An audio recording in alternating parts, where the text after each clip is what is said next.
Boa noite, meus irmãos, que a paz seja convosco. Sejam bem-vindos, meus irmãos, a mais uma pregação aqui no canal Viver é Cristo.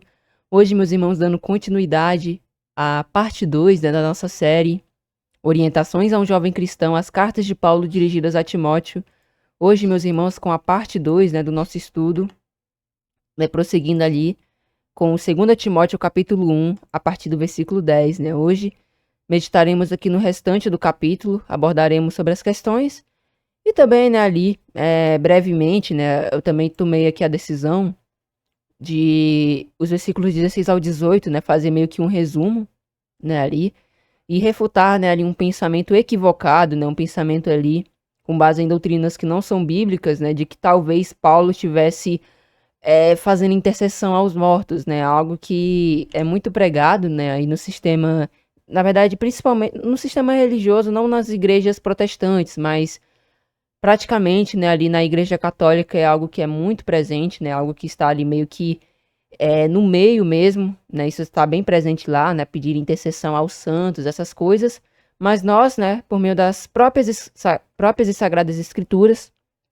refutaremos esse pensamento equivocado, sobre essa passagem e veremos, que esse pensamento sobre essa passagem, principalmente aqui a partir dos versículos 16 ao 18, é um pensamento equivocado, não seria um pensamento bíblico, porque aparentemente aqui Onesíforo, segundo pelo menos o que muitos aceitam, Onesíforo acabaria estando morto, ele não estava mais vivo, ele já estava ali dormindo, ali esperando a redenção.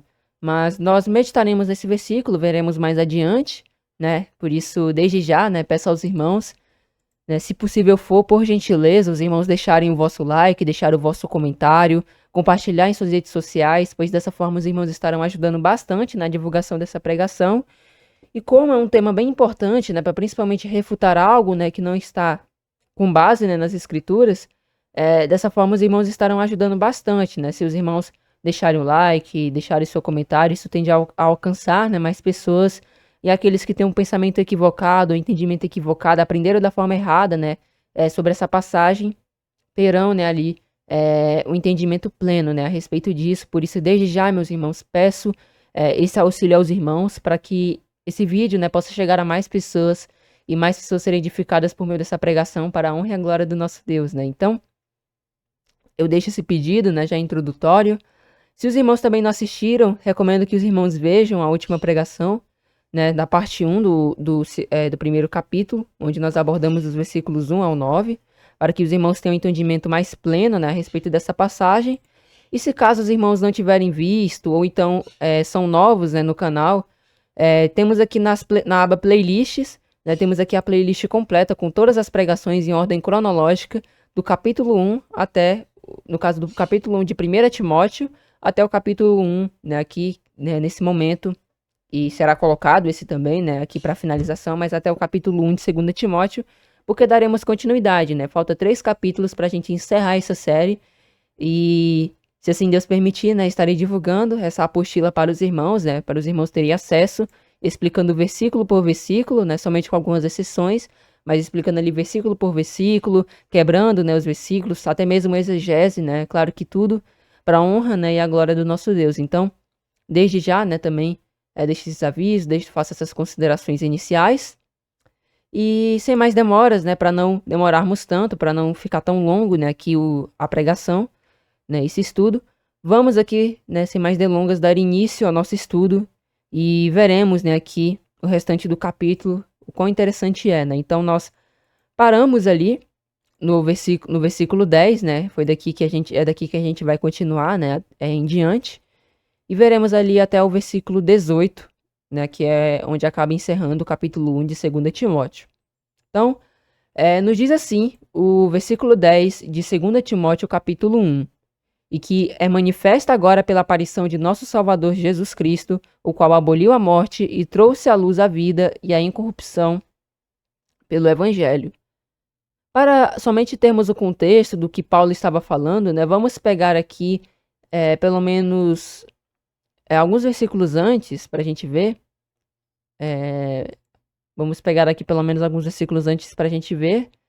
Aqui a partir do 8. E aí a gente lê aqui o 10 somente para a gente ter uma contextualização, né, ali sobre o que Paulo está falando.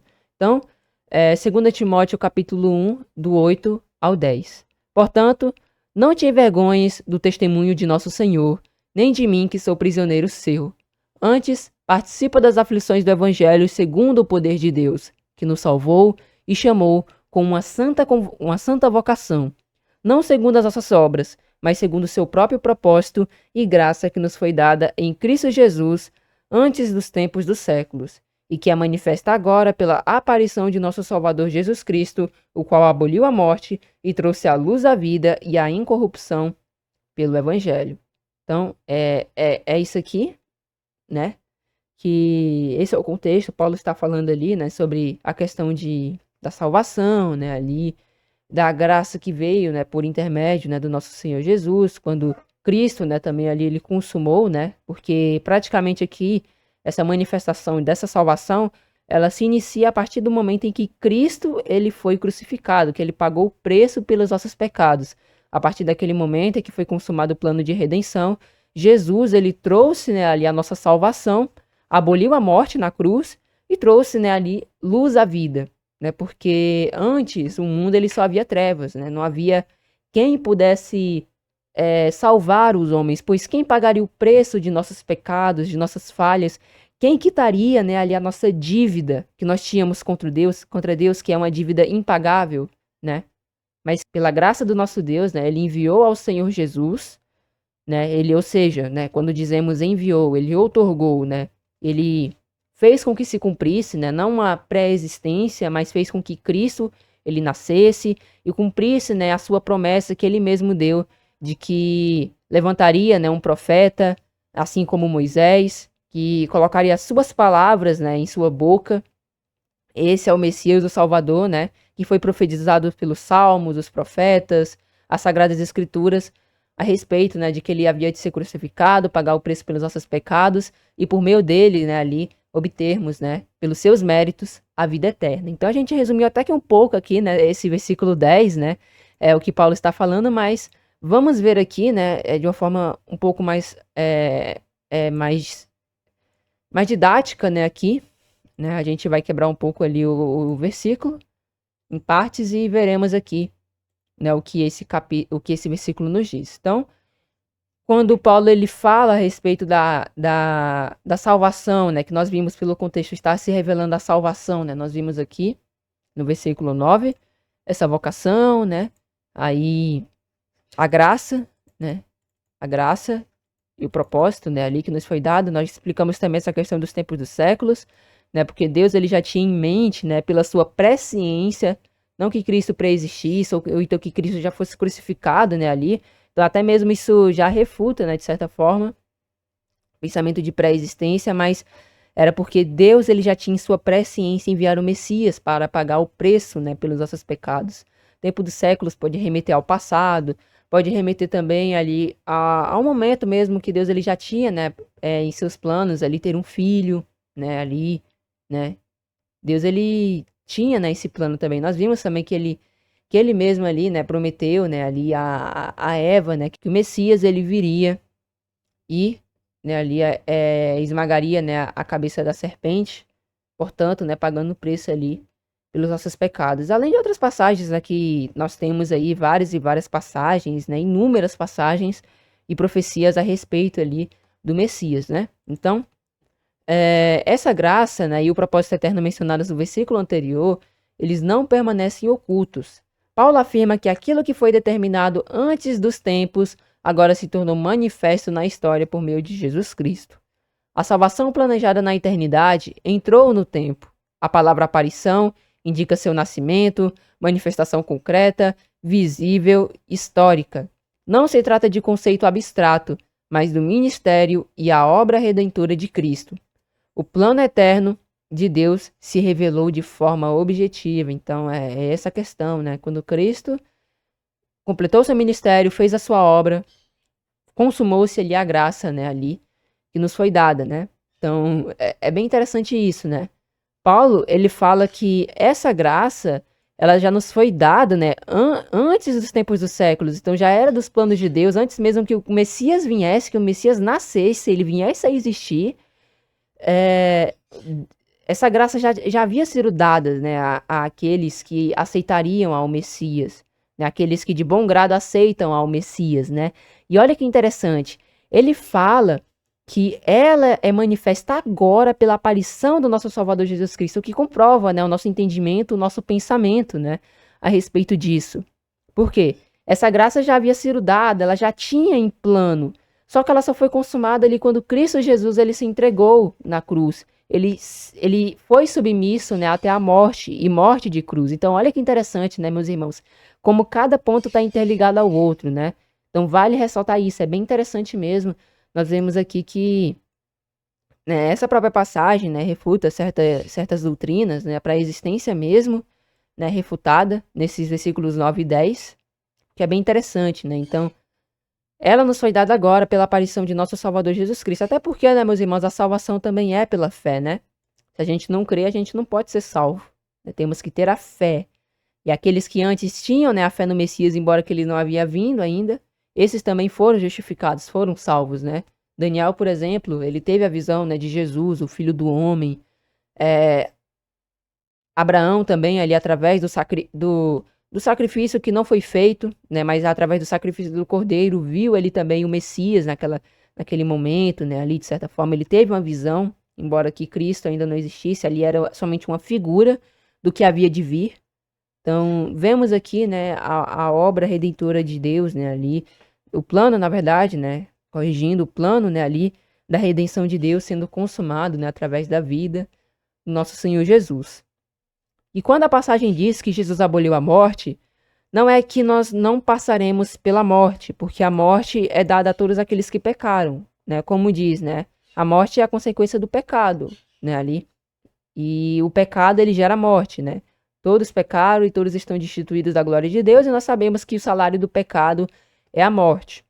E o que Paulo está enfatizando aqui é que a obra de Cristo é descrita como a derrota da morte, né? Tem uma passagem que diz, né, que a morte foi vencida, algo parecido, não lembro exatamente, mas a morte ela foi vencida ali na cruz, né? Ali Cristo, né, ele venceu, né? A morte perdeu essa autoridade, o seu poder.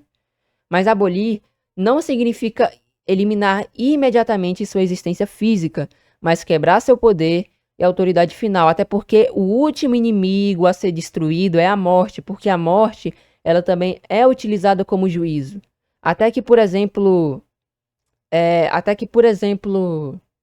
não se consome todo o plano, toda a restauração, o milênio, os condenados, né? Porque nós sabemos que não existe purgatório, mas vai haver o lago de fogo e as pessoas que forem ali colocadas, que elas, na verdade, que forem jogadas, né, devido não terem aceitado o evangelho, não viverem segundo os princípios bíblicos, que ali forem jogadas, elas serão consumidas. Nós sabemos que o último inimigo será a morte, porque a morte, ela ainda é um instrumento, só pra gente ver, né? A morte, ela é um instrumento de juízo. Ela também será um instrumento de juízo no reino. Todo aquele que pecar no reino, né, do nosso Senhor Jesus, no milênio, morrerá. Né? Essa será a sentença final. Vai morrer se pecar, porque já vai ser criado dentro do reino, já vai ser ensinado o que deve e o que não se deve fazer. Então, a morte ela vai ser um instrumento de juízo. A gente também vai ter a questão ali da comida, né? Também no milênio vai haver a comida, então a morte ainda vai existir.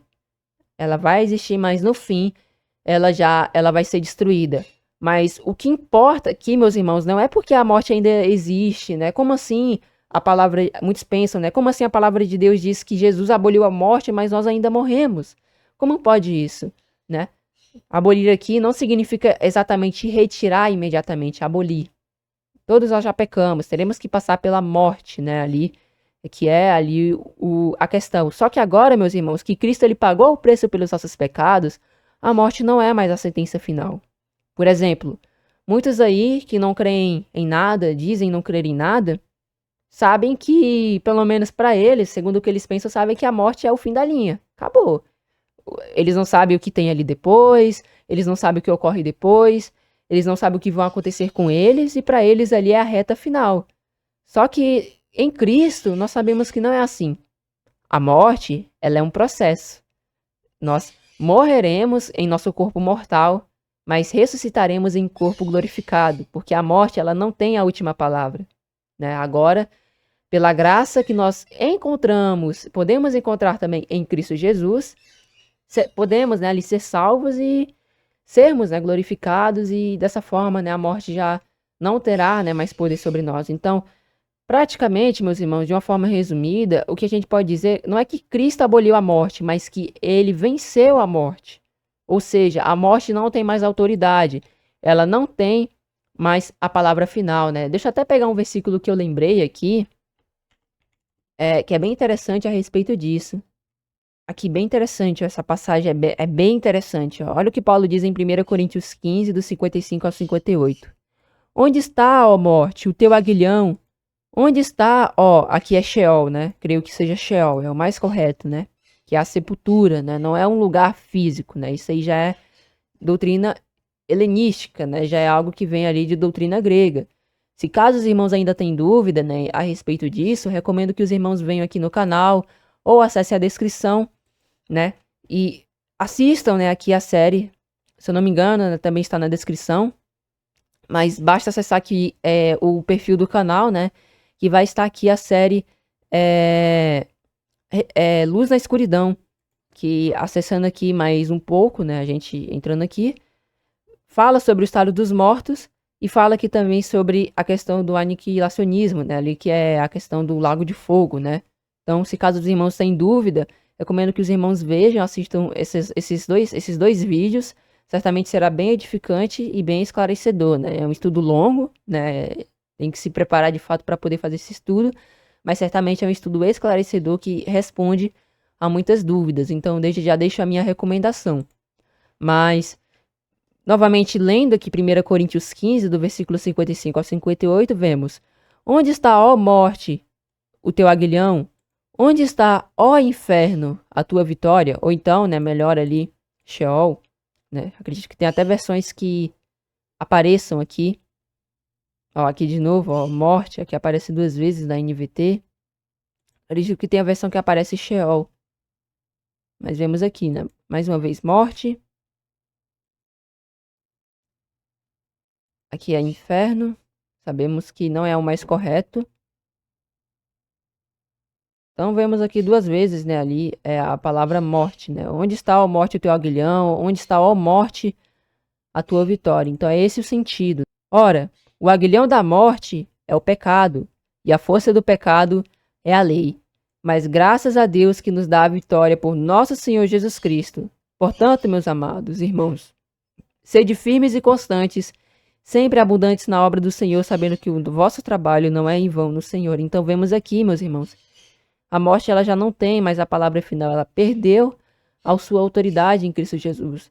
A morte ela já não pode dizer que, ela não pode mais praticamente trazer ali, como se fosse a sentença final. Não, a morte já não tem mais essa autoridade. Agora que Cristo venceu a morte, né, que ele venceu, ele ressuscitou, pagou o preço pelos nossos pecados, ele venceu a morte. Dessa forma, a morte já não tem mais autoridade. Então, a morte foi vencida. Ela ainda existe e existirá até ali um pouco mais adiante, né, ali, até mesmo, creio eu que, até mesmo ali no caso, nós sabemos que o último inimigo a ser jogado no lago de fogo é a morte, né? Então, deixa essa questão, mas ela também será utilizada como instrumento de juízo, né? Ali no próprio reino de Jesus, né? Mas fica claro aqui, né? Que através dessas breves considerações, que aqui o significado em si não significa eliminar imediatamente sua existência física, mas quebrar seu poder e autoridade final. A morte deixou de ser sentença definitiva para aqueles que estão em Cristo, agora com a esperança da ressurreição que nós temos, né? Essa afirmação fortalece o contexto da carta, pois Paulo escreve em meio à perseguição e à proximidade de sua própria morte. Ele mostra que o evangelho não é enfraquecido pela morte, ao contrário, proclama a sua derrota. E o interessante é que no capítulo 4, Paulo ele nos diz que combati o bom combate, acabei a carreira, guardei a fé. Desde agora, a coroa da justiça me está guardada, a qual o Senhor justo juiz me dará naquele dia, e não somente a mim, mas também a todos os que amarem a sua vinda. E nós vimos aqui que Paulo ele também fala, quanto a mim, né, já estou sendo derramado como libação, né, ali, em oferta, né, ali agradável a Deus, né. Aqui no versículo 6, ó, quanto a mim já estou sendo oferecido por libação e o tempo da minha partida chegou. Então, provavelmente, Paulo já estava se aproximando de sua morte, né, e com essa mensagem, Paulo ele não temia a morte, do contrário, né, ele sabia que era apenas um processo, era questão somente de passar. E como nós sabemos, né, ali a morte, ela é um estado de sono, né, mais uma vez, para aqueles que ainda têm dúvidas a respeito disso, recomendo que assistam, né, ali a série Luz na Escuridão, principalmente aqueles 2 vídeos sobre o estado dos mortos, né, mais uma vez aqui mostrando o estado dos mortos e o aniquilacionismo, para que os irmãos entendam, né, ali melhor a respeito, né, desse tema. É um tema muito, né, ali deturpado, né, no sistema religioso, principalmente, até mesmo utilizam-se disso para causar medo nas pessoas, mas na verdade, né, o ensino ali foi dado errado, né? Foi dado ali com base em filosofias pagãs, né? Porque tem por base ali filósofos e só filósofos mesmo, praticamente é só filósofos, e a Bíblia dificilmente eles encontram ali uma base para dar uma afirmativa para esses argumentos. Então, desde já recomendo, né, aqui que os irmãos assistam, né, esses 2 vídeos, o estado dos mortos e o aniquilacionismo, para terem um entendimento mais profundo a respeito disso.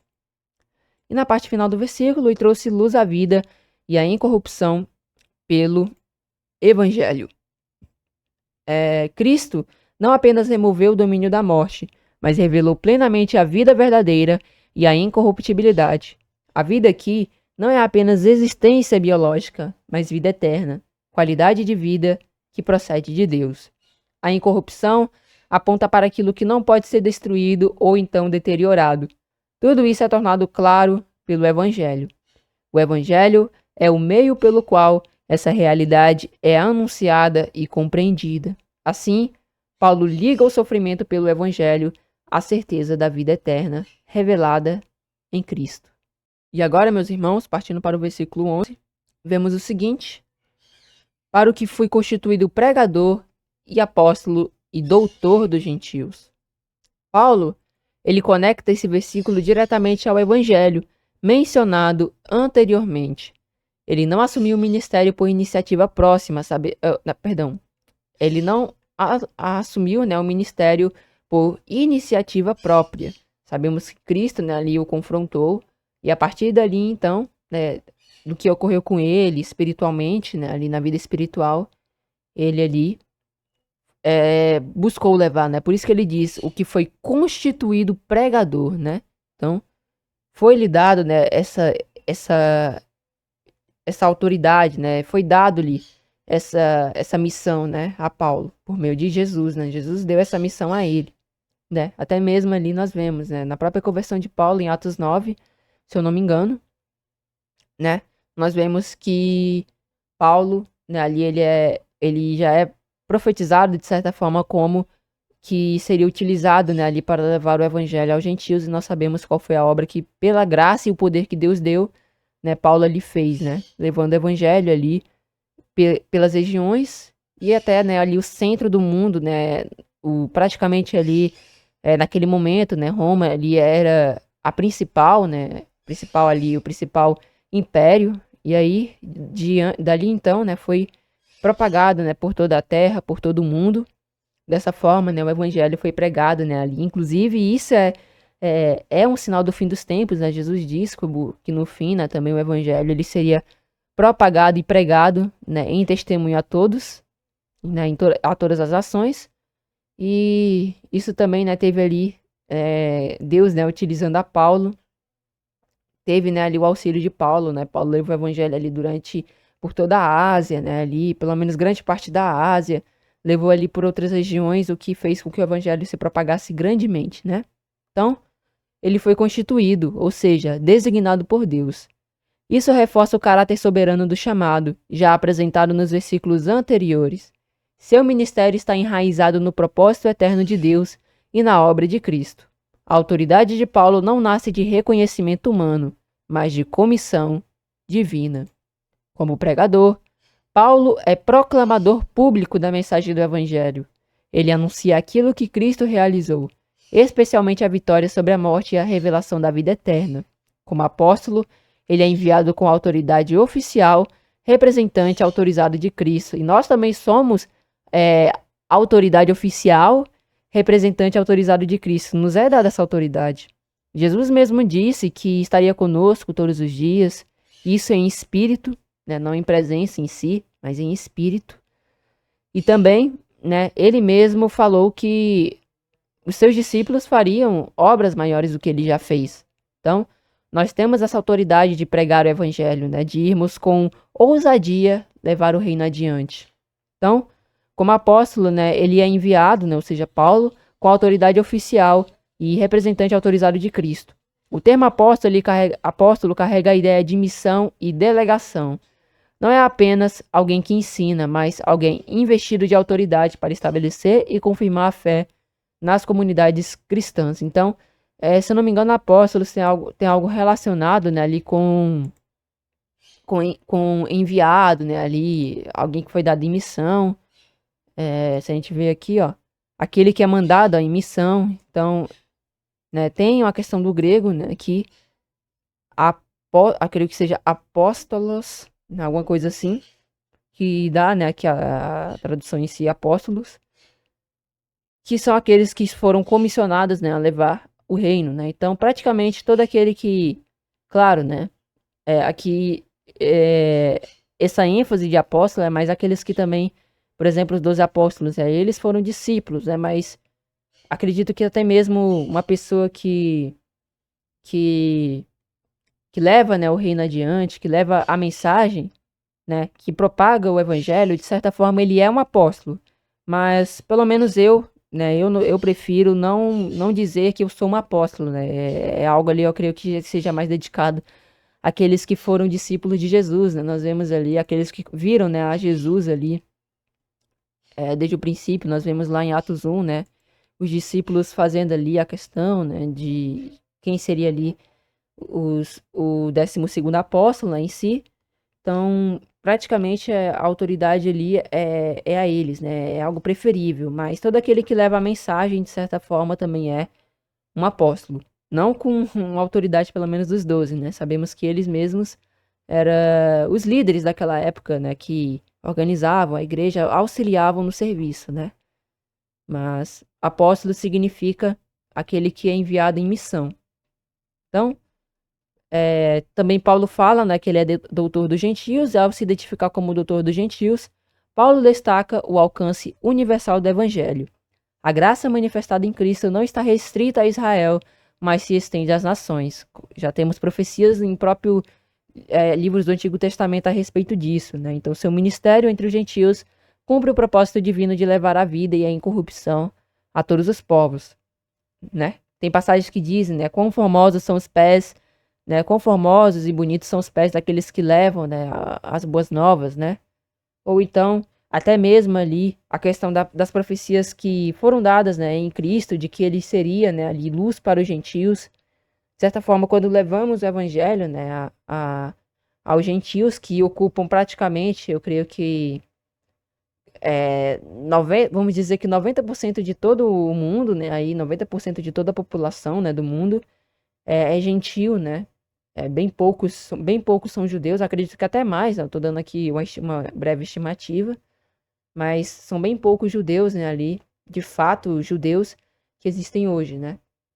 Hoje mais ali são gentios mesmos que existem e vemos, né, estamos ali diante do pleno cumprimento também ali das profecias dadas por Jesus, né, de que também o evangelho seria pregado, né, ali a todas as nações, ao reino, profecias também dadas no Antigo Testamento, e até mesmo, né, ali a questão da plenitude dos gentios, né, que já está bem próximo de se cumprir, né, que é onde vai ser fechada ali a porta, né, da graça em si, quando Cristo voltar. E aí, né, aqueles que permanecerem em Cristo, pela graça de Deus e pelos méritos de Jesus, serão salvos, né, glorificados.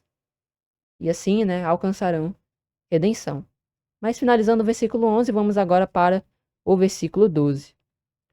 Diz assim: por cuja causa padeço também isto, mas não me envergonho, porque eu sei em quem tenho crido, e estou certo de que é poderoso para guardar o meu depósito até aquele dia.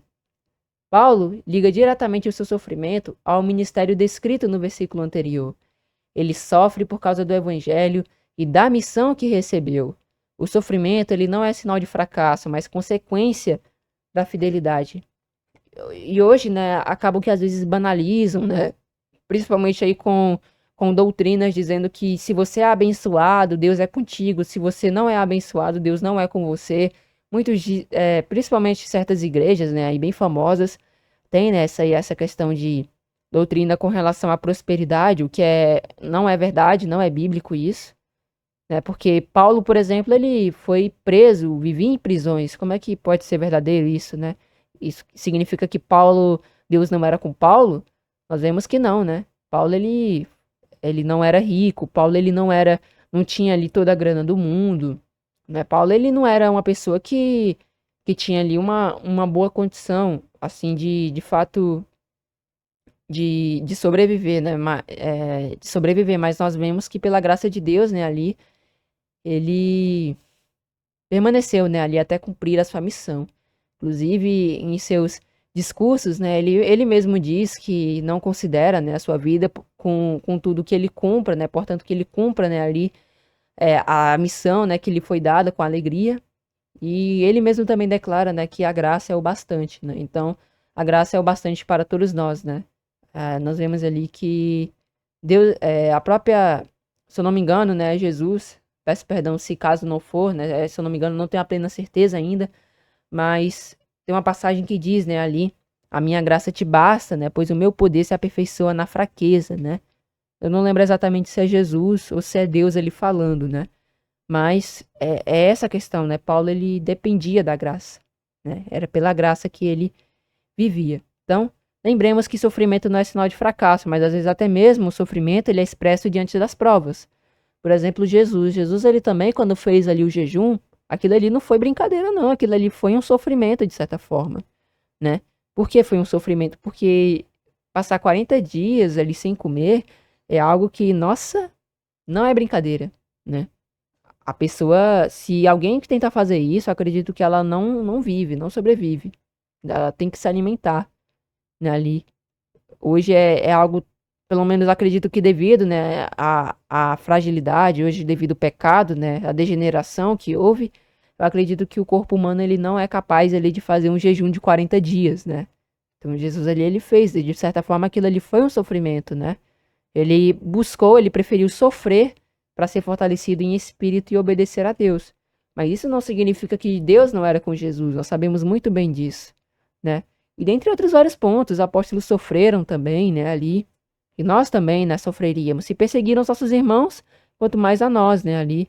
Por mais que hoje, né, a perseguição não seja tanto, né? Hoje a perseguição é mais no âmbito, né, ali, de calúnia, de você ser, de certa forma, envergonhado, de você também ser ali meio que é, tido por zombaria, com exceção de alguns países, né, aí que tem total oposição ao evangelho e trazem até pena de morte, né, para aqueles que buscam, né, o evangelho. Mas vemos aqui o exemplo de Paulo, né? Paulo ele não se envergonha de padecer pelo reino e da mesma forma nós, né, devemos agir, não tendo essa vergonha. Contudo, ele afirma, né, que não se envergonha em um contexto onde a prisão poderia ser vista como desonra e ainda assim é visto como isso.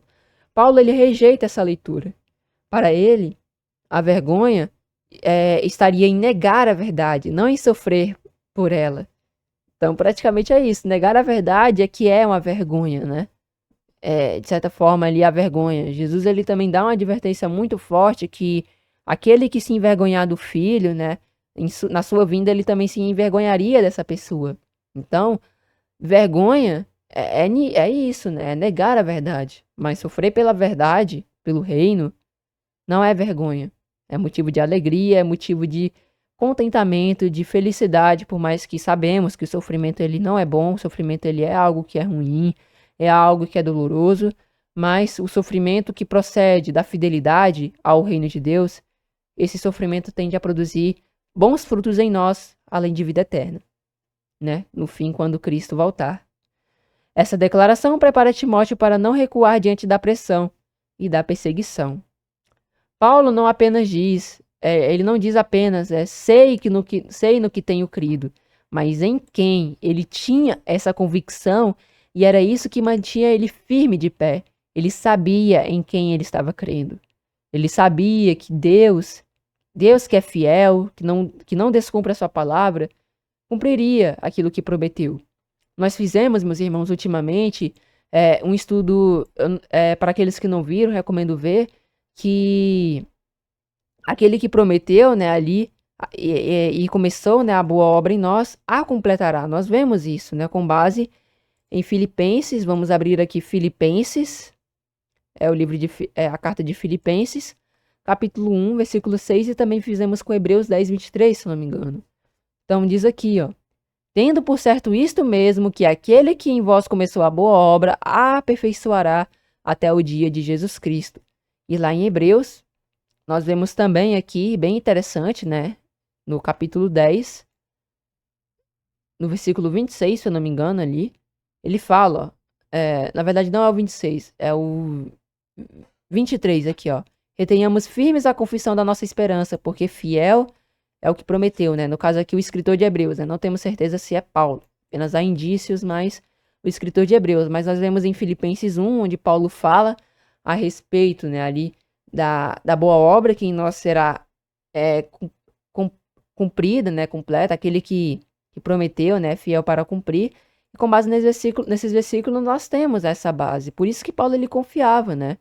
Ele sabia em quem estava crendo. Ele sabia que Deus, ele não é um Deus que descumpre o que promete. Deus, ele é um Deus que tem compromisso. E se ele prometeu que vai fazer aquilo, ele não desfaz. Mas por amor ao seu nome, né? Ele vai lá e cumpre, né, as suas promessas. Então, a fé cristã, ela não está fundamentada apenas no conjunto de doutrinas, por mais que seja importante conhecermos a doutrina, mas ela está fundamentada em Deus, que é o fundamento de toda fé. Sua confiança é relacional e fundamentada no caráter daquele em quem crê. O verbo sei indica uma convicção firme, não suposição. Mesmo diante da morte iminente, sua certeza permanece inabalável. A segurança de Paulo não depende das circunstâncias, mas da fidelidade de Deus e de seu Filho, Jesus Cristo, né? Então, para ambos, de certa forma, a gente pode dizer aqui o versículo, né? Então, tanto da fidelidade do nosso Deus quanto do Senhor Jesus Cristo, né? Mas até mesmo acredito que esteja aqui se referindo a Deus, né? Que Deus, ele guarda o depósito até o dia da vinda de Jesus, e naquele dia, né, ali, aqueles que estiverem mortos serão, né, ali ressuscitados, né? Aqueles que morreram em Cristo, esses serão ressuscitados, né, ali em corpo glorificado, e reinarão com Cristo, né, por 1000 anos. Então, isso também é uma prova, né? A ressurreição ainda vai acontecer, né? Não existe isso de uma suposta vida já lá no céu, né? Isso vale ressaltar muito bem isso. É importante destacar essa questão, né? É bem importante mesmo nós ressaltarmos isso, porque entra em contradição se caso, né, definirmos que existe já uma morada no céu, ou então uma vida já após a morte, e também dissermos, né, ali que vai acontecer a ressurreição. Não tem como isso, né? Como é que pode isso? A pessoa já está viva lá e aí vai ressuscitar de novo? Não tem condições, né? Então, fica claro, né, que mais uma vez que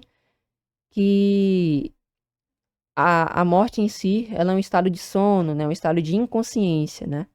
É isso que a Bíblia nos apresenta.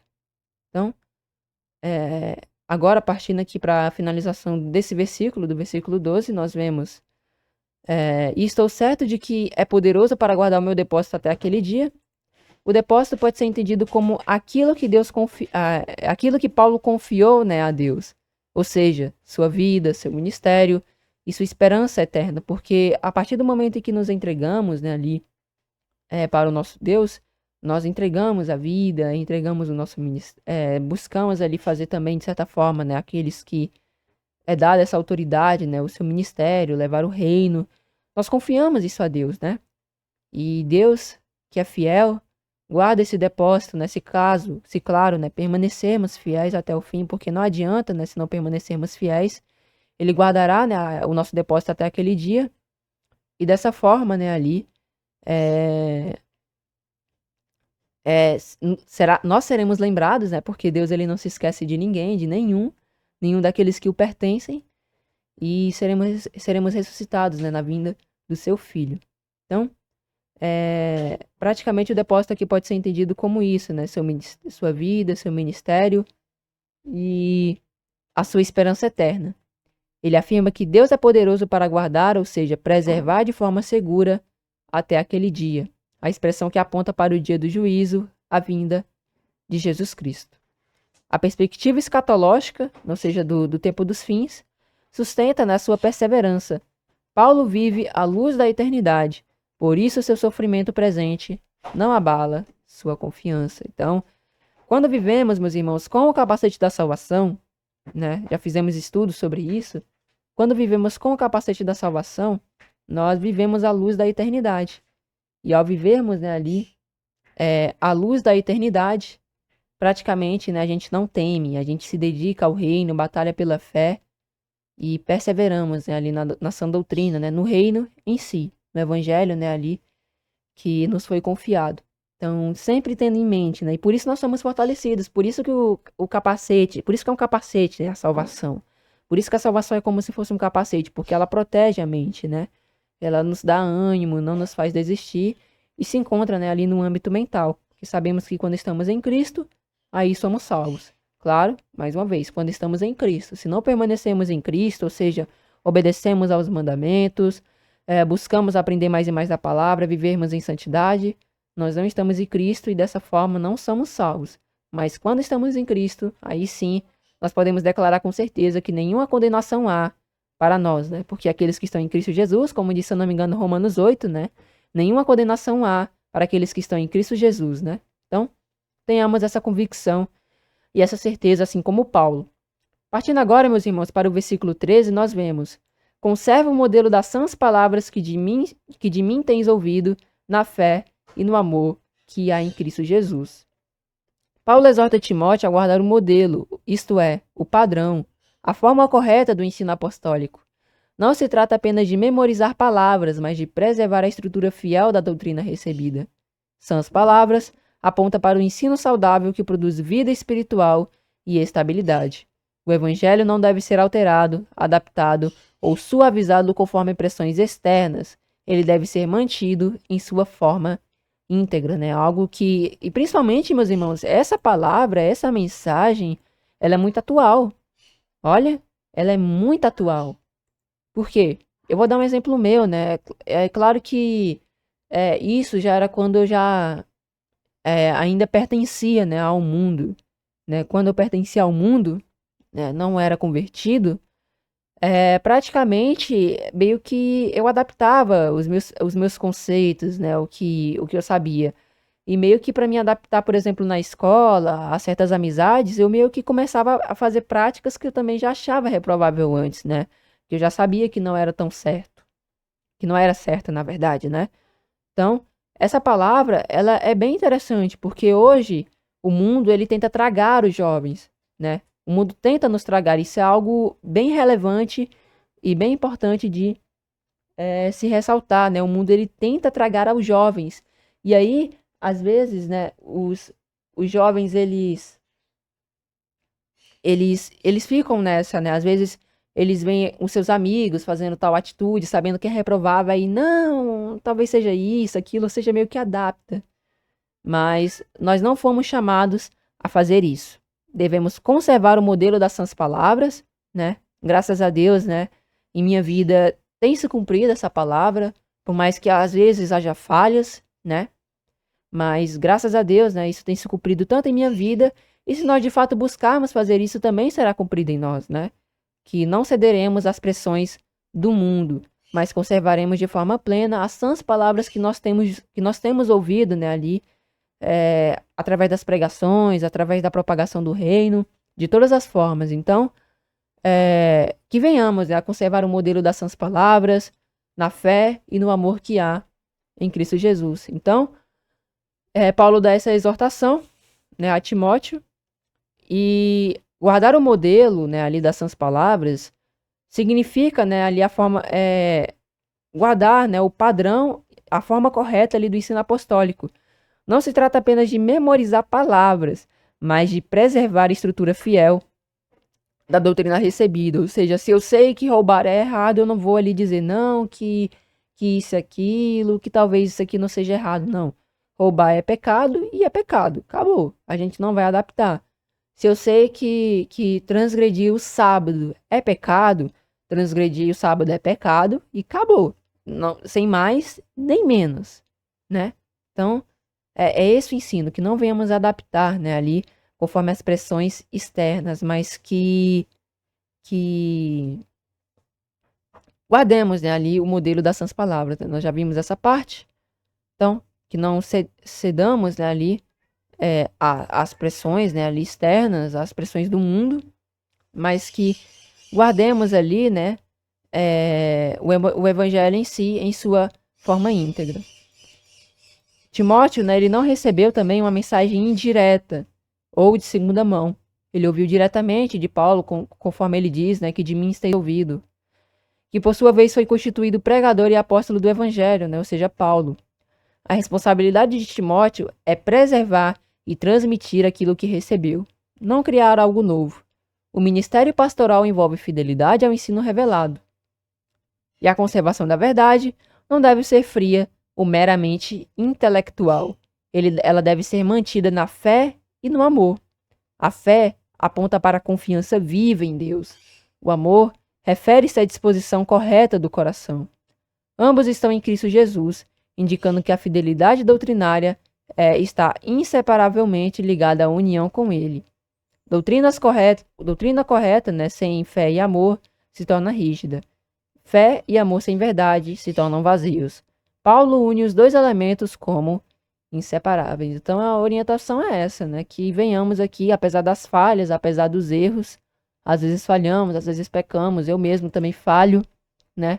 Que venhamos a conservar o modelo das sãs palavras sem adaptar, né? Para que não façamos a vontade da carne, mas a vontade do nosso Deus. Agora, né, aqui partindo agora para o versículo 14, nós temos aqui o seguinte, né? Guarda o bom depósito pelo Espírito Santo que habita em nós. Paulo, ele retoma a ideia, né, do depósito, agora aplicando diretamente a Timóteo. Se no versículo 12 Paulo confiava o seu depósito a Deus, aqui Timóteo deve guardar o depósito que lhe foi confiado. E nós também somos, né, ali temos essa responsabilidade de guardar o depósito, né, ali que é pelo Espírito Santo, ou seja, pela presença de Deus que habita em nós, né? Então, é dada essa orientação, né, de guardar ali o depósito que nos foi confiado, ou seja, o Evangelho, a sã doutrina e a verdade apostólica. Esse depósito é bom porque procede de Deus, produz vida e conduz à salvação. Não é algo comum, mas um tesouro espiritual que deve ser preservado com zelo e responsabilidade. A preservação do depósito não depende apenas da capacidade humana. Paulo, né, ele aponta para o Espírito Santo como aquele que habita, né, nos crentes e capacita a fidelidade. O mesmo Espírito que inspirou a verdade é quem sustenta a sua conservação. Isso mostra que a defesa da fé não é meramente intelectual, mas espiritual. A presença do Espírito Santo em nós inclui Paulo e Timóteo, indicando comunhão na mesma vida e no mesmo poder divino. E nós também temos essa responsabilidade de guardar o bom depósito pelo Espírito Santo, ou seja, pela capacitação que Deus nos dá através da sua presença, a força que Ele nos dá, né? E dessa forma permanecemos fiéis, guardando o bom depósito, conservando as sãs palavras que nós temos aprendido e ouvido, e vivermos, né, ali os princípios do reino. E agora, meus irmãos, versículo 15. Bem sabes isto, que os que estão na Ásia, todos se apartaram de mim, entre os quais foram Figelo e Hermógenes, né? Aqui nós vemos, infelizmente, né, aqui a tristeza, né, em si, né, meus irmãos, de apostasia, né? Que também é um pecado grave, né? Até mesmo é uma questão bem delicada, né, de se abordar, de se falar, né? Mas, infelizmente, tivemos, sim, irmãos, já desde aquele período, já era algo já presente naquele tempo, a questão da apostasia e até mesmo ali, né, a desistência na fé. Mas nós somos chamados, né, a não fazer isso, mas a conservarmos, né, como Paulo diz, conservar o bom depósito da fé. Então, Paulo, né, quando ele diz ali sobre isso, né, que os que estavam na Ásia, todos se apartaram dele, né, no versículo 15, mais uma vez lendo, bem sabes isto, que os que estão na Ásia, todos se apartaram de mim, entre os quais foram Figelo e Hermógenes. Nós entendemos, né, que vemos aqui, na verdade, que Paulo recorda a Timóteo uma realidade dolorosa. Muitos na província da Ásia se afastaram dele. A expressão não deve ser entendida necessariamente como cada indivíduo sem exceção, mas como um afastamento amplo e significativo. Teve um grande afastamento ali na Ásia, de irmãos, né, ali, da igreja, né, infelizmente. Esse abandono, né, ali, está ligado ao contexto de perseguição e à prisão de Paulo. Nós sabemos, naquele período, e hoje, né, também, né, nós sabemos isso, muitos, por mais que hoje já seja algo mais, eu diria que até, muitos já veem como algo, de fato, que não é ruim, né, claro, né, ser preso não é legal, mas muitos veem como algo de fidelidade, de fato, ser preso por ser fiel, né, ao evangelho. Hoje, pelo menos, mas naquele período, por haver, né, uma grande quantidade de gentios, né, muitos não queriam ser ali relacionados, ó, aquele ali, ó, discípulo daquele homem ali, ó, que tá preso ali, ó. Muitos não queriam ter essa relação.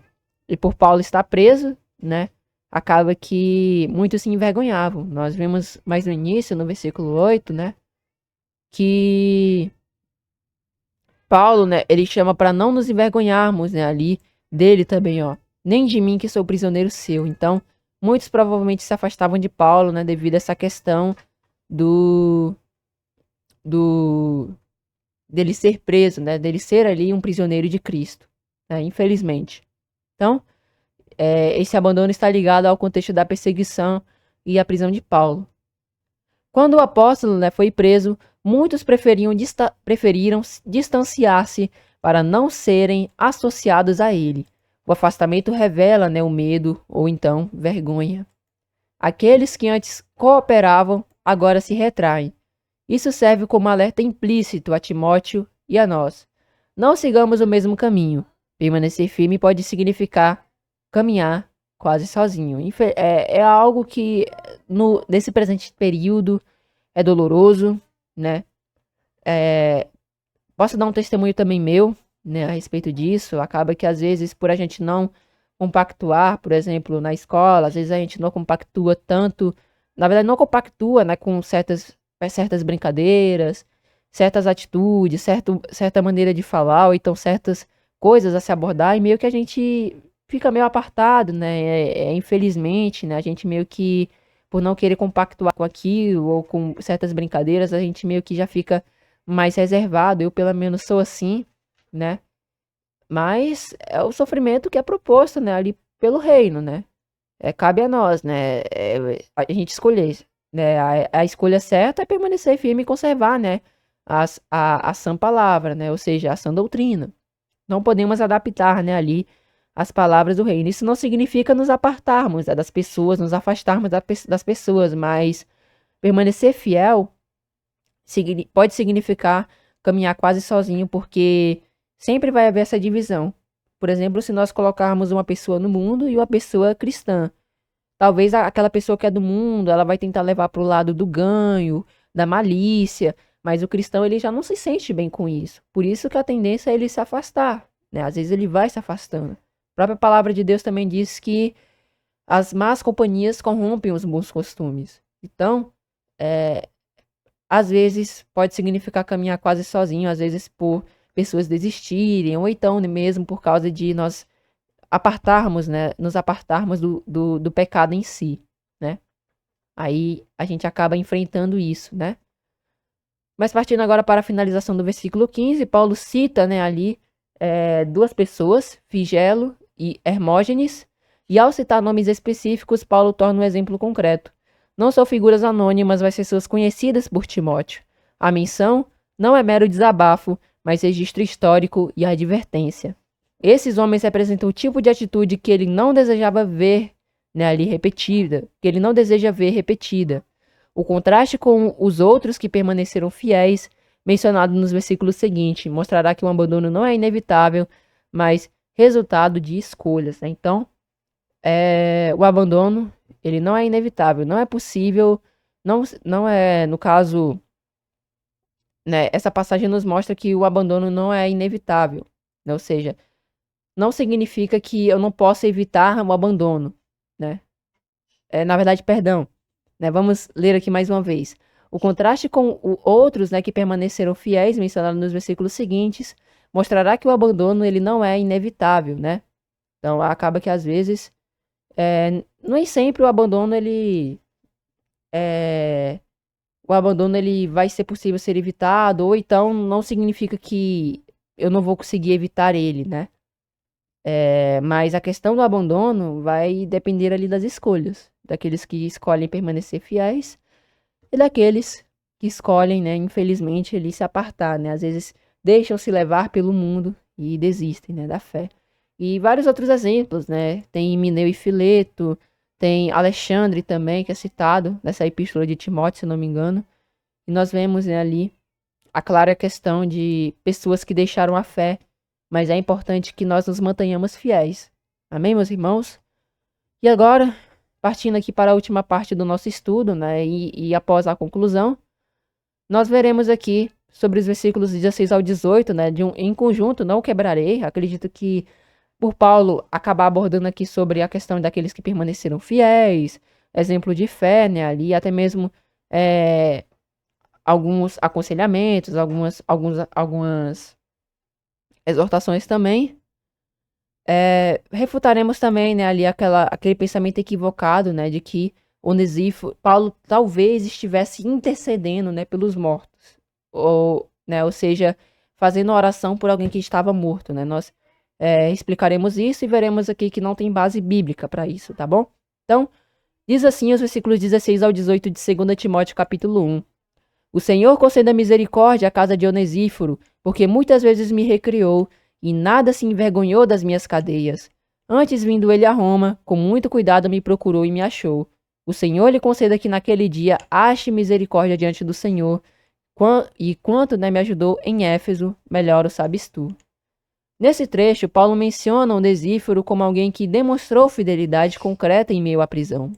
Ele afirma que Onesíforo o recriou, isto é, trouxe alívio e encorajamento, e que não se envergonhou, né, de suas cadeias, algo significativo no contexto da perseguição. Além disso, quando esteve em Roma, procurou Paulo diligentemente até encontrá-lo, demonstrando coragem e lealdade prática. Alguns, né, deturpam esse versículo 18, né, esse versículo 18, para tentar sustentar a ideia de que Paulo estaria fazendo uma oração por um morto, baseando-se na tradição posterior que sugere que Onesíforo já teria falecido.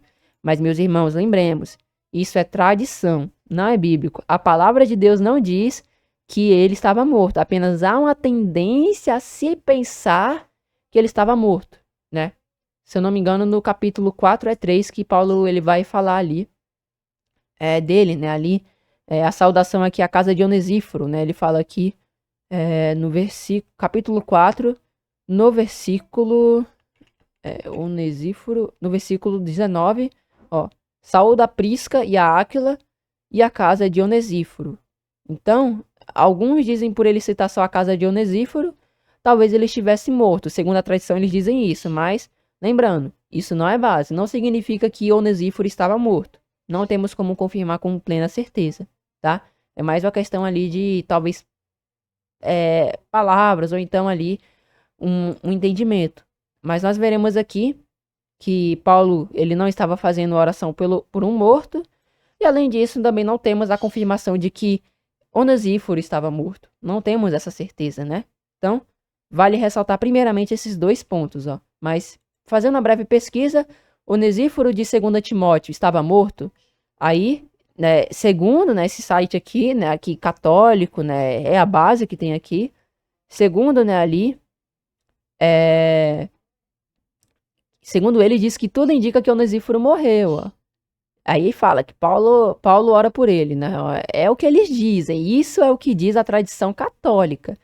Mas lembremos, meus irmãos, isso não está registrado na Bíblia, não está falando ali que ele estava morto. A palavra de Deus não diz. Ó. Inclusive aqui, ó, nesse ponto, ó, se a gente acessar aqui esse site, né, Biblical Hermeneutics, ali falando sobre a hermenêutica ali, a respeito de 2 Timóteo, o texto fornecido na pergunta é uma tradução precisa do texto grego visto aqui. Isso não afirma que Onesíforo já estava morto, mas nos dá pistas que levam a essa conclusão. Tá vendo? Então, são apenas ali pistas, são apenas ideias de que levam, não é certeza. Esse é o primeiro ponto. Que não é certeza que Onesíforo estava morto. A palavra aqui não diz, nem aqui no capítulo 1, muito menos no capítulo 4. Apenas há uma certa tendência a se achar, mas não temos como confirmar com certeza, né? Então, vale ressaltar isso. Então, esse é o primeiro ponto que nós podemos aqui destacar, né? Que não há a certeza de que Onesíforo estava morto. Apenas, de certa forma, um machismo. Nós podemos dizer assim, um machismo, né, por parte daqueles que querem provar, né, ali intercessão aos mortos, ou então, né, podemos destacar aqui uma tendência. Talvez ele estivesse, mas não é certeza. A gente não pode confirmar como 100% de certeza, tá bom? Então, é o que tentam provar, né, baseando-se na tradição posterior que sugere que Onesíforo já teria falecido. Contudo, ó, o texto não afirma que ele estivesse morto. A menção à casa de Onesíforo pode simplesmente indicar sua família, algo comum mesmo quando o chefe da família, né, da casa estava vivo. Não há declaração explícita do falecimento. Então, vale ressaltar isso. A palavra de Deus não diz, saúda a casa de Onesíforo, traga consolação a eles, pois Onesíforo faleceu, tal. A Bíblia não diz isso. A Bíblia só dá, né, ou seja, ali essas passagens que citam Onesíforo só dá uma tendência, na verdade, uma ideia de que talvez ele esteja morto, mas nem isso mesmo a própria palavra de Deus afirma, né? Nós vemos ali que apenas há uma certa tendência, né, talvez uma certa ideia, até mesmo alguns podem pensar isso, mas nada que confirme, até mesmo que nós vemos que Paulo ele não faz uma oração para um morto, né? Então, vale ressaltar isso. Então, não há declaração explícita ali do falecimento de Onesíforo. Além disso, a forma usada por Paulo, o Senhor lhe conceda, expressa um desejo e não necessariamente uma oração litúrgica ou prática intercessória pelos mortos. Trata-se de uma expressão comum de benevolência, semelhante a um anseio de que Deus recompense a fidelidade demonstrada. O foco está na justiça e misericórdia divinas naquele dia, ou seja, na vinda de Jesus, né? Referência clara ao dia do juízo. Paulo está reconhecendo que todo serviço fiel será considerado por Deus naquele momento. Então, meus irmãos, por mais que se formos considerar, né, que Onesíforo estava morto, ainda que ele estivesse morto, Paulo ele não está fazendo oração. É como se, por exemplo, a gente tem um irmão na fé, um irmão muito querido, um irmão que viveu, foi fiel ao reino, por mais que houvesse falhas, né, talvez a gente viu alguns pecados, talvez até mesmo ele falhou de algumas formas ali dentro da igreja, mas foi se arrependendo e a gente deseja, né, que naquele dia nós possamos encontrar nosso irmão, né, ali ressuscitado, né, possamos, né, ali que ele possa encontrar misericórdia, né? Nós não desejamos isso, né, tanto a nós como para os nossos irmãos. Então praticamente Paulo não está fazendo oração, ele está expressando um desejo e não necessariamente ali uma oração litúrgica, ainda que muitos digam, ou então ainda que se de fato ele estivesse morto, Paulo ele não está fazendo uma oração. Ele está apenas expressando um desejo. Então, não caiam nessa, meus irmãos. Não vão nessa de que Paulo estava intercedendo pelos mortos. Praticamente todo aquele que tenta provar isso só vai pegar a passagem isolada e vai tentar deturpar, né? Eu mesmo só fui descobrir isso porque eu vi uma pessoa comentando a respeito disso, né? E aí vi aqui, nossa, não faz nem sentido, né? O que é que essa pessoa ela acabou falando. Então, vale ressaltar isso. Além disso, meus irmãos, além de destacar esse ponto, do ponto de vista bíblico mais amplo, a prática de consultar ou interceder pelos mortos não encontra respaldo nas Escrituras.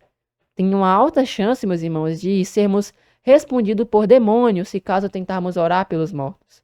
Por quê? Porque os mortos não louvam a Deus, os mortos não adoram a Deus, os mortos não têm consciência. Nós podemos ressaltar, eu vou dar uma questão que é bem interessante, que prova, né, que a morte ela é de fato um estado de sono, é, por exemplo, ali a questão de Lázaro, né? Basta a gente considerar Lázaro, quando ele morreu, a gente pensa, né? Vamos pensar segundo a tradição católica, né?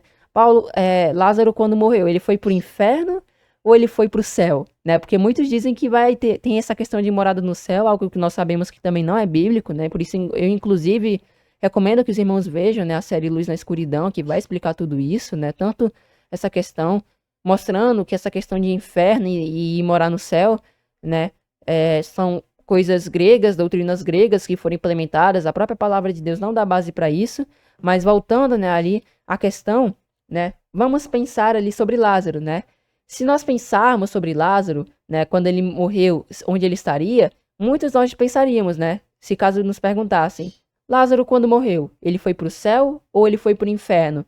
Aí muitos pensam e dizem, não, Lázaro ele foi justo, ele foi fiel, ele foi para o céu. Só que aí nós sabemos que, segundo, né, as doutrinas a respeito disso, dizem que o céu de fato é um lugar de paraíso, é um lugar pleno, é um lugar onde não há mais dor, né? Aí talvez Lázaro estivesse com consciência lá, já havia eu não lembro exatamente se são 3 ou 4 dias que Paulo já estava morto, na verdade Lázaro, né, já estava morto. Só que aí Jesus foi lá ressuscitar, e ele ressuscita a Lázaro. Só que fica a questão, né? Porque assim, se Lázaro estava no céu, né, desfrutando do paraíso, por que que Jesus ressuscitou ele para sofrer de novo aqui, ou seja, para passar pelas dores, né, desse mundo que nós sabemos que é corrupto pelo pecado, né? Lázaro, ele não falou para Jesus, Senhor, por que que tu me ressuscitou? Eu estava ali desfrutando do paraíso, um mundo sem dor, né? Ou seja, fica sem sentido se nós formos pensar assim, né? Então, vale ressaltar essa questão também. Então, fica claro aqui que a morte ela é um sono, não tem consciência.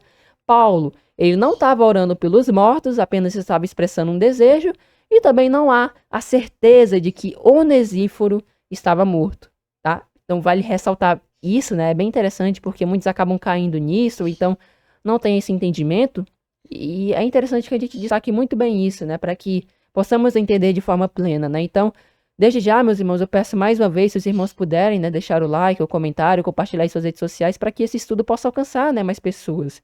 E mais pessoas possam entender de forma plena, né, essa passagem, não cair, né, nesses enganos aí que são propagados, né, no meio religioso. Mas voltando, né, aqui ao estudo, do ponto de vista bíblico, consultar mortos ou orar pelos mortos é praticamente algo que não tem respaldo bíblico e até mesmo condenável. Aí muitos teriam que afirmar que Paulo pecou quando ele fez essa oração, né? Olha isso, né? Na verdade fez, né, essa suposta oração, até porque Paulo ele não fez uma oração, né? Ele expressou um desejo, né? Então, em textos como Deuteronômio 18, dos versículos 10 ao 12, Deus reprova qualquer tentativa de consulta aos mortos. Olha aqui, Deuteronômio 18, dos versículos 10 ao 12. Entre ti não se achará quem faça passar pelo fogo a seu filho ou a sua filha, nem adivinhador, nem prognosticador, nem agoureiro, nem feiticeiro, nem encantador, nem quem consulte a um espírito adivinhador, nem mágico, nem quem consulte aos mortos. Então tá aqui, ó. Os mortos, aqueles que mexem, né? Se não me engano, é com necromancia, essas coisas. Nós vimos que por exemplo, Saul, ele foi consultar, né, ali uma adivinha, né? E Deus já havia deixado explícito que isso era pecado, que isso é errado, né? Já foi deixado claro isso. E Saul, ele não foi respondido por uma pessoa, por de fato ali é, Samuel, né? Que ele foi ali encontrar. Foi alguém que parecia com Samuel, né? E ele na verdade, que a mulher viu, né? Que utilizava ali, se eu não me engano, era vestes, né? Eu peço perdão se caso não for assim, eu não lembro exatamente, mas sei que é essa passagem, né? Mas ele foi respondido, né? E ali, né? A mulher fazendo aquela visão, falou como era que o homem se parecia. E aí Saul, né, ali, ele deduziu que era Samuel. Mas fica claro, né, que não era Samuel, até porque aquilo que ele que aquele espírito, né, imundo ali falou a Saul, não se cumpriu plenamente, né? Não se cumpriu o que ele disse, né? O que ele declarou ali não foi cumprido de forma plena, provando que aquilo ali, de fato, não foi uma profecia, né, ali dada por Samuel, né? Foi um espírito maligno ali se disfarçando de Samuel para ali enganar, né, a Saul, que praticamente, né, já estava perturbado na sua vida espiritual, né? Ele praticamente, né, ali devido à rebelião contra Deus, isso aquilo, acabou, né, ali pecando e cometendo, né, essa falha ali diante de Deus. E aí, né, só prosseguindo no versículo aqui, no versículo 12 de Deuteronômio 18, pois todo aquele que faz tal coisa é abominação ao Senhor, e por essas abominações o Senhor teu Deus os lançará fora diante de ti. E se quisermos, né, afirmar que Paulo fez uma oração a Onesíforo, praticamente a gente está dizendo que Paulo pecou e ele fez algo que é abominável diante de Deus. Olha o que as pessoas elas fazem, né, ali, devido a certas interpretações. Por isso que a gente tem que ter cuidado, né, com as interpretações, com as doutrinas que nós cremos. Pois às vezes a gente tende a levar um certo pensamento, um pensamento equivocado, a respeito de certas passagens, até mesmo entrando em contradição. Então é importante, meus irmãos, que a gente medite nas Sagradas Escrituras, sejamos como os bereanos, né, examinemos ali a palavra de Deus. E somente para enfatizar mais isso, né, nós vemos que a revelação bíblica também apresenta a morte como estado de consciência. A gente já apresentou Lázaro, né, ali a ressurreição de Lázaro, que já causa dúvida nisso, né, e prova que a morte é um sono, pois Lázaro, ele não questionou a Jesus a respeito da ressurreição. Nós também vimos que também, na verdade, existem, né, mais passagens, né, mas eu peguei só Eclesiastes 9:5 mesmo, acredito que vai enfatizar bem isso. E acredito que deixe bem claro, né, também essa questão, né? Então, prosseguindo, né, nós vemos que a revelação bíblica também apresenta a morte como estado de consciência, o que elimina a ideia de comunicação ou mediação consciente após a morte. A tentativa de contato espiritual com mortos, segundo o padrão bíblico, abre espaço para engano espiritual e não para comunhão legítima. Eclesiastes 9:5 nos diz, porque os vivos sabem que hão de morrer, mas os mortos não sabem coisa nenhuma, nem tampouco terão eles recompensa, mas a sua memória fica entregue ao esquecimento. Então fica aí, fica claro, né, meus irmãos, aí, a respeito da inconsciência que há, né, na morte, né?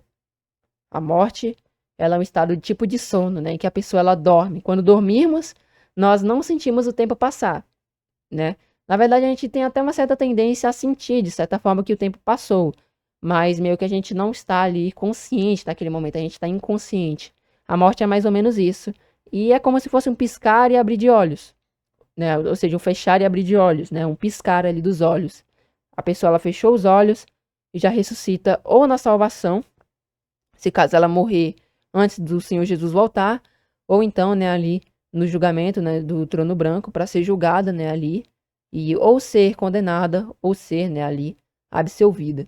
Portanto, segundo Timóteo 1, dos versículos 16 ao 18, não apresenta Paulo instituindo a prática de oração pelos mortos, mas expressando reconhecimento pela fidelidade de Onesíforo e desejando que ele receba misericórdia no dia do Senhor, algo que se aplica a todo crente.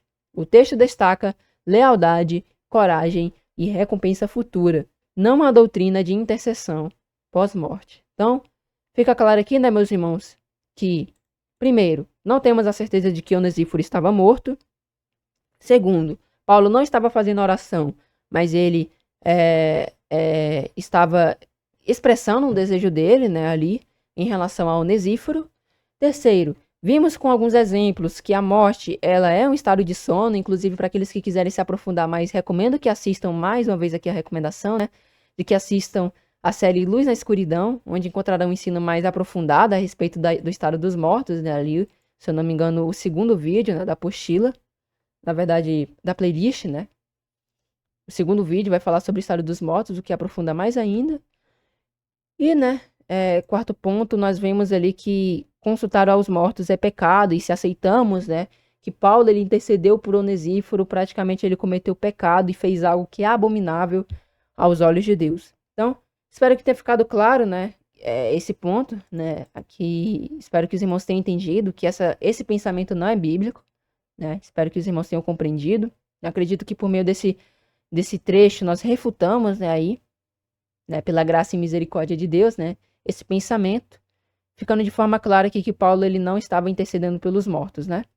Então, espero que os irmãos tenham entendido o estudo de hoje. Agora, partindo para a conclusão, né, o primeiro capítulo de 2 Timóteo estabelece o tom de toda a epístola: fidelidade em meio ao sofrimento, né, ou seja, fidelidade em meio ao sofrimento. Paulo escreve em um contexto de abandono e prisão, mas não demonstra derrota espiritual. Pelo contrário, reforça a certeza do chamado divino, e a segurança do evangelho e a necessidade de perseverança. Ao longo do capítulo, vemos 3 ênfases principais. Primeiro, a importância da fé genuína, exemplificada na vida de Timóteo e herdada de sua família. Segundo, o chamado à coragem, ou seja, não se envergonhar do testemunho de Cristo, nem das cadeias do apóstolo. E terceiro, a responsabilidade de guardar o depósito da sã doutrina pelo Espírito Santo. O contraste, né, entre os que abandonaram Paulo e a fidelidade de Onesíforo reforça, né, a realidade de que o compromisso com o evangelho exige decisão firme. Nem todos permanecem, mas a perseverança é o caminho aprovado por Deus.